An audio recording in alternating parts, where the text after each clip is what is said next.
Welcome to the Psych Central Show, where each episode presents an in-depth look at issues from the field of psychology and mental health, with host Gabe Howard and co-host Vincent M. Wales.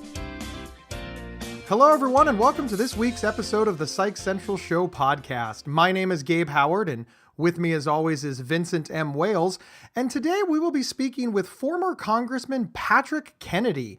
Beyond that, he really needs no introduction. Patrick, welcome to the show. Great to be with you, Gabe. Well, we are excited to have you here. For the audience, can you give them, just in case somebody's been living under a rock in America or maybe in another country, can you sort of give our audience the 1-minute version of who Mr. Kennedy is? Well, thanks, Gabe and Vincent. I appreciate the chance to be on with you and what you've done to help spread the word about how we need to change this whole system or their lack thereof of mental health and addiction care in this country. Let me just start by saying that I'm honored to be considered as one of the leaders in mental health and addiction treatment public policy, and that's really by default, and that's because as a member of Congress, I had the honor of being the number one sponsor of the Mental Health Parity and Addiction Equity Act, known as the Mental Health Parity and Addiction Equity Act. And I have to say that I wish I could take a lot of credit for the fact that I was considered as a leader in mental health and addiction. But really, as I just said, it was by default because no one else really wanted the distinction of having the words mental health and addiction next to their names as members of Congress. So it fell upon me to be the champion of this piece of legislation that really sought to end the discrimination by payers when it came to them reimbursing for treatment for mental health and addiction. So the law, as I said, is the Mental Health Parity and Addiction Equity Act. It took a number of years for us to ultimately get it passed. And I'm happy to say because of that law and the Affordable Care Act, the ACA, which kind of enshrined the Parity Act as far as the essential health benefits being inclusive of mental health and addiction care, we now have over 60 million Americans who have access to mental health and addiction coverage within their health plans. Here in California, in addition to the federal parity law that you were just talking about, we also have a state parity law, and I imagine that most other states do as well. How do they differ, and are the state ones necessary? Oh, the state ones are absolutely crucial because, frankly, the only real enforcement of parity that we're getting is at the state level. Obviously, because of our current administration and the fact that they don't really believe in the healthcare as a right, and they don't obviously believe in the ACA, which has been the single greatest piece of legislation for those suffering from these illnesses, given the fact that it covers these illnesses like nothing else that we've ever had. We really are relying upon the states to enforce this law. And by enforcement, I mean it's not enough, as the law says, for there to be no differences in the premiums. The premium cost used to be separate premium costs for mental health. Now that's no longer the case. There used to be separate deductible. That's no longer the case. There's just used to be separate copay. That's no longer the case. There used to be a lower lifetime cap on insurance coverage, which means that people like myself who racked up a lot of bills early on, as most people do, given the fact these illnesses affect young people predominantly, you find yourself blowing through your lifetime cap. That's the allotted amount that an insurance company would allow for coverage for mental health. Of course, that was outlawed as well, the law. But in addition to that, the parity law says whether you're inpatient, in-network, or outpatient in-network, or inpatient out-of-network, or outpatient out-of-network, or you need pharmacy benefits or emergency room benefits, that all of those need to be analogous or comparable, if you will, to what you would receive if you had diabetes or cardiovascular disease or cancer, what have you. And of course, we all know that you would have coverage in all of those different areas of treatment if it were a medical or surgical issue.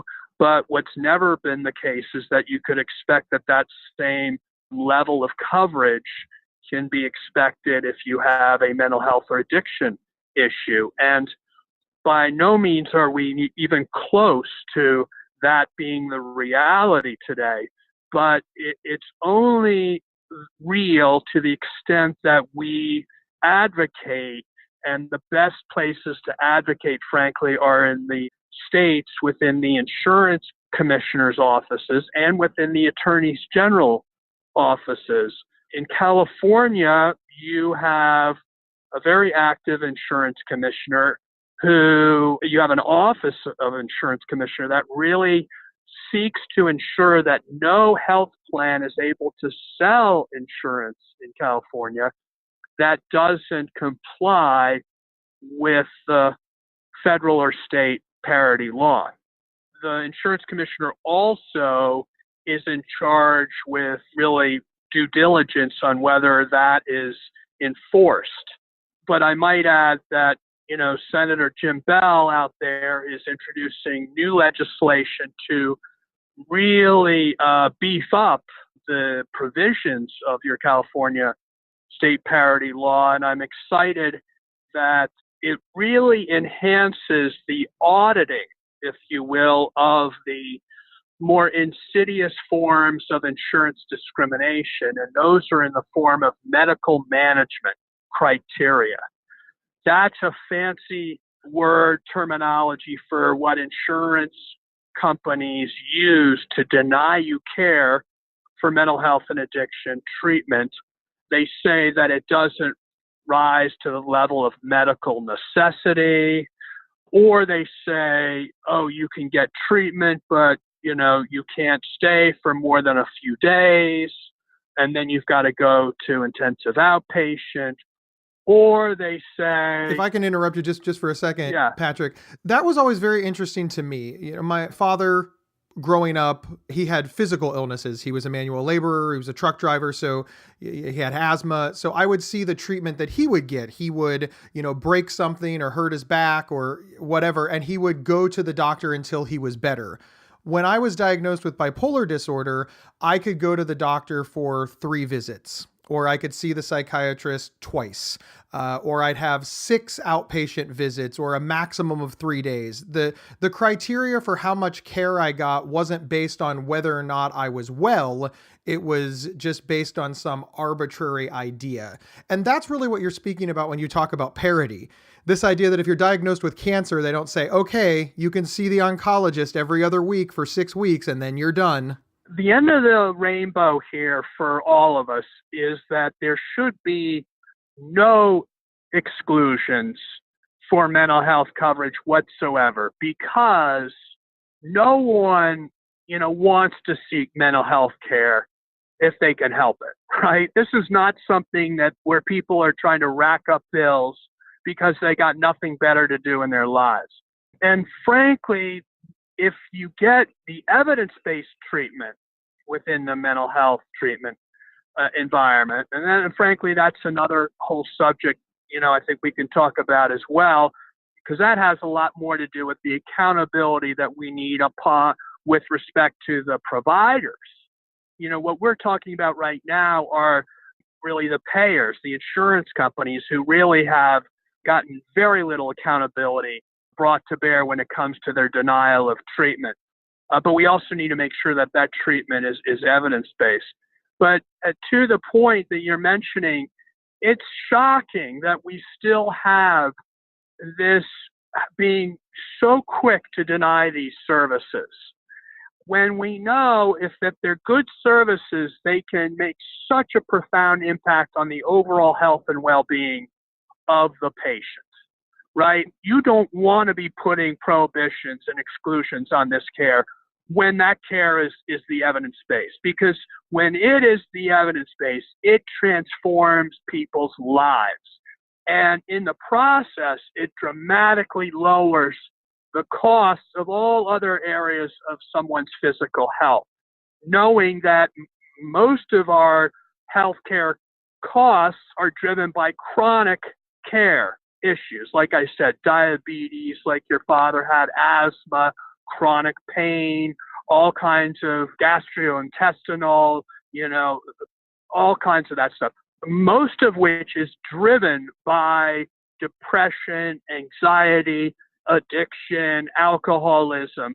So if you were ever able to really not put caps, if you will, on the coverage like insurers are doing today for mental health and addiction treatment, you would see dramatic reduction in costs in all other areas of medicine, which are so costly in the medical and surgical spend.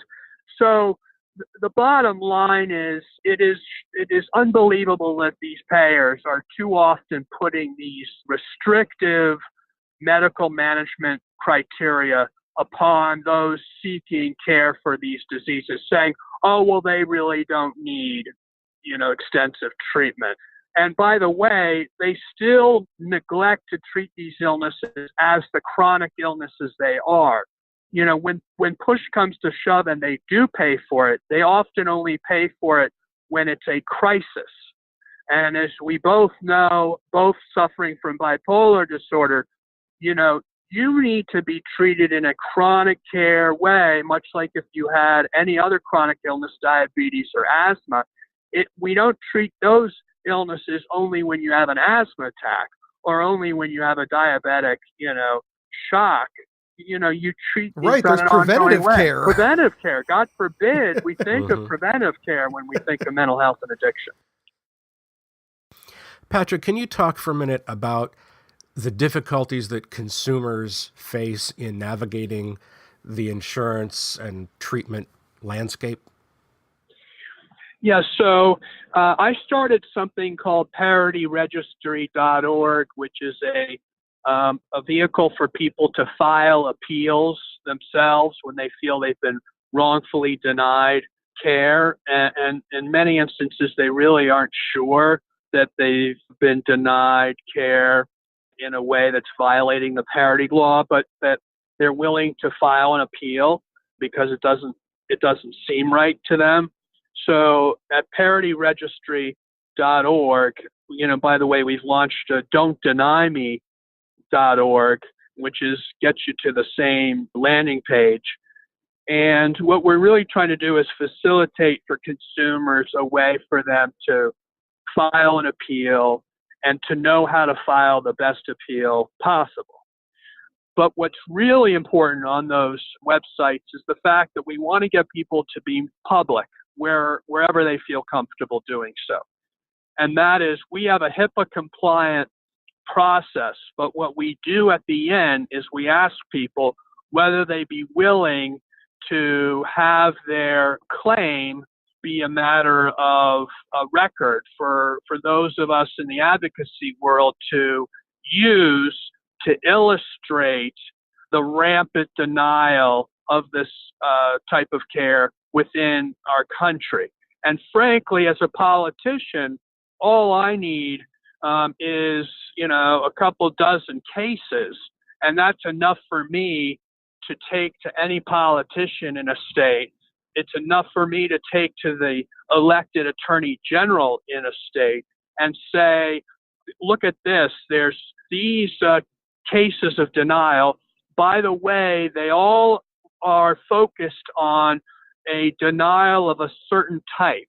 For example, they all employ concurrent review. That's when you are in treatment and then all of a sudden your insurer says, oh, you're done. You don't get any more days at treatment. That's kind of concurrent review. And then you complain and they said, oh, we'll give you 72 more hours. That's just the kind of way that they terrorize people who are in treatment. And so there are all kinds of denial. As I said, there's a retroactive denial. That's when you go to treatment, you think that it's being covered. You find out after you get back that it really isn't covered, or only the first 2 days were covered. So what we do is really help a consumer who's been denied care, to spell that out. And then if enough of them have very similar forms of denial, and they're all by the same insurance company, we need to get to a place where we're much more systematic when it comes to pushing back on these insurance companies. And the best way we can do that as advocates is to prepare our case. In other words, to do the homework for the insurance commissioner, if you can, for the attorney general, not to the extent that we have to lay it all out for them, but we just have to lay out enough to tell them that they would be neglecting their responsibility as insurance commissioner or attorney general if they were not to investigate what we brought to them. Okay? And in my view, that's the way we get real accountability on the payer side, as opposed to trying to do this with 50,000, 100,000, 100 million individual claims. That's never going to do it if the insurance companies kind of bank on the fact that all these claims are going to be done in isolation. But if you can show a pattern and a practice of denial that is in violation of the law, then you can, in other words, have a class action, that terminology when it comes to torts.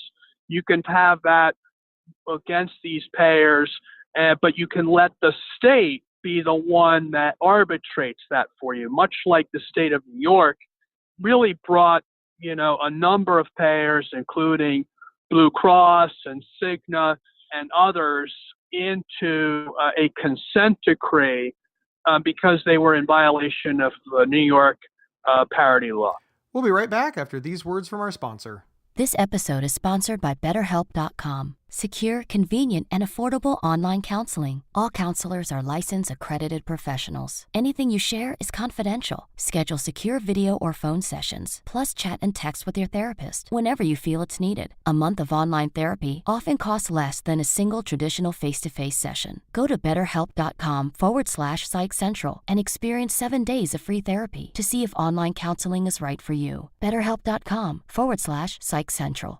And we're back with Patrick Kennedy speaking about the Don't Deny Me campaign. On one hand, it's incredible what you're doing, and I love it and I fully support it, because as somebody who lives with mental illness, I want more people to have the kind of care that I got and to be well, like all of us on this show right now are. But on the other side, it's so depressing to hear you fought for a law, you got a law was granted, it's now the law of the land, and insurance companies are like, I'll do whatever I want. And then you had to sort of go to round 2, even though you won round 1. Where will this end? Do we just keep having to are we really going to become a country that just has to sue for every little thing because nobody has to follow the rules unless you're able to go through this long court process? Because the people that have to drive this are people who are already sick. This is a lot. It is a lot.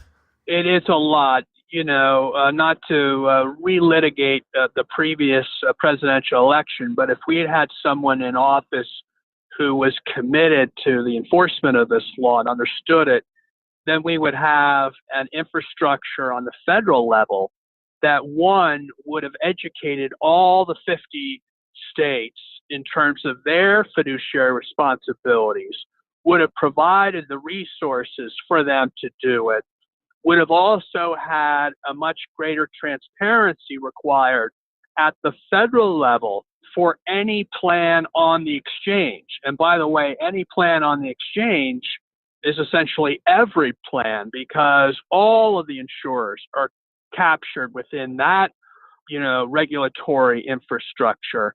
And so, but that didn't happen. And obviously we are where we are, but it's important also to keep in mind that civil rights in this country, went through very much the same, all for the exception of the fact that they had a march on Washington to get civil rights. And we in the mental health and addiction community have yet to get our march on Washington. We know that we've had great rallies, and that's been very important. And those rallies are increasingly in greater numbers. But when you consider the fact that there's over 23 million Americans in long-term recovery from addiction and alcoholism, and you consider the fact that there's so many more people who are living with depression, anxiety, bipolar, schizophrenia, and you start adding up all the numbers, it really should be the case where we have enormous political power. But because of the shame and stigma of these illnesses, it really cuts into where we should be strongest, and that's in our numbers, and that's in our political voice. And because we have stigma and people are living in the shadows, and by the way, all the people who are in 12-step recovery, like me, we're all in church basements. We rarely come out, so far as many of us think that it's a violation of the 11th tradition to be good citizens and to really be public in terms of our advocacy of these things. Frankly, Bill Wilson went to Congress to testify. Many people in the movement don't appreciate or remember that was important, testify in front of Senator Hughes from Iowa, who himself was in recovery.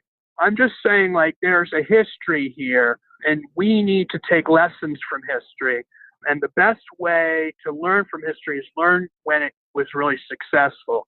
In the civil rights movement, it wasn't enough for them to pass the Civil Rights Act. They then had to have the Voting Rights Act to really give some muscle and teeth to it. And then they had the Voting Rights Act and the Fair Employment Act. It's an ongoing process. And of course, today that advocacy continues. So I hate to say, but this is never going to end in terms of our need to advocate. But that should be a challenge to all of your listeners to step up, because I know I've got kids and I want them to grow up in a world where they're not going to have to be so self-conscious about whether they get care for illnesses that are largely genetic.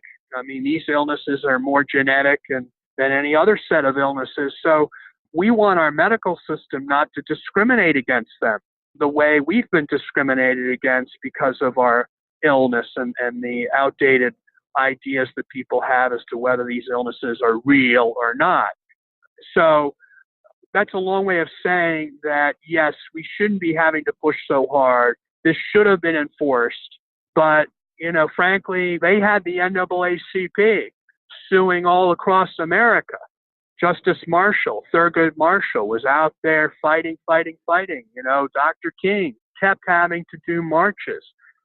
So they were organized, looked at which marches would be best in which places based upon where the advocacy was the strongest and where they could organize a march. We need to do the same. I'm saying all this to say we need our own NAACP in the world of mental health and addiction. I'm proud to say the Kennedy Forum has put together a legal work group of some of the best minds who are litigating parity cases all over the country as kind of a first attempt to put that together. But yeah, we need to keep pushing. It'll never stop. Right. You're right. So along those lines, how can our listeners become involved? Where can they find out more information on the Don't Deny Me campaign? And tell us what they can do. So the don'tdenyme.org, as I said, the Parity Registry.org are vehicles. They're part of our Kennedy Forum .org, and that's an initiative to really start to map out what are the issues as well. So if people want to become involved, some people want to be big proponents of supportive housing. Supportive housing is a crucial element for people to have security and stability so that they can then have their treatment really be most effective. In some places, they want to advocate for, the right treatments that are not as available in some places as they are other places. The bottom line is, in every other area, whether it's the environment, whether it's labor law, whatever it is, all of them have A to Z list of issues. And we in our field need to get much more sophisticated in terms of what we do to advocate on behalf of a whole range of issues. Because in order to tackle this epidemic, we need to be about tackling it from all fronts. We need to be in early with prevention. Then there's secondary interventions and tertiary interventions, and making sure that those are adequate as well. On the tertiary side, otherwise known as kind of the acute care side, we need adequate inpatient beds. There really are not the adequate number of inpatient psychiatric beds or even addiction beds, even though our gold standard is to treat people in their community in the least restrictive environment possible. That said, everybody, depending on where the severity of their illness, they shouldn't be precluded from gaining access to acute care if they need it. My point is that there are a whole lot of different issues that people can advocate for.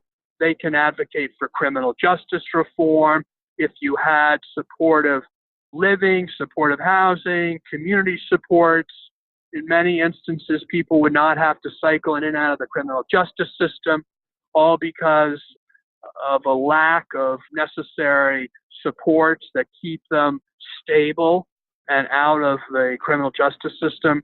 In our schools, there's so much to be done to build psychological resilience, social-emotional learning, problem-solving skills, stress management, all early on, so that young people get the sense that the brain is not anything to take for granted, that we have to stay mentally fit, just like we try to stay physically fit in the rest of our bodies. And by the way, that's important for not only those who are at risk for mental illness, depression, addiction, and the like. It's good for everybody. So the bottom line is we have so much to advocate for on so many different fronts. And there are ways for people to pick where they want to be involved and then to advocate.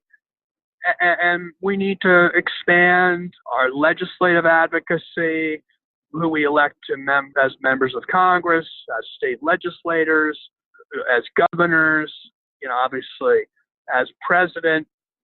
We've got a lot of work to do, and we need a lot of people to help us do that. So any one of your listeners who is listening, I'm only mentioning all of that as a way of inviting them to know that there are many, many ways that they can be involved.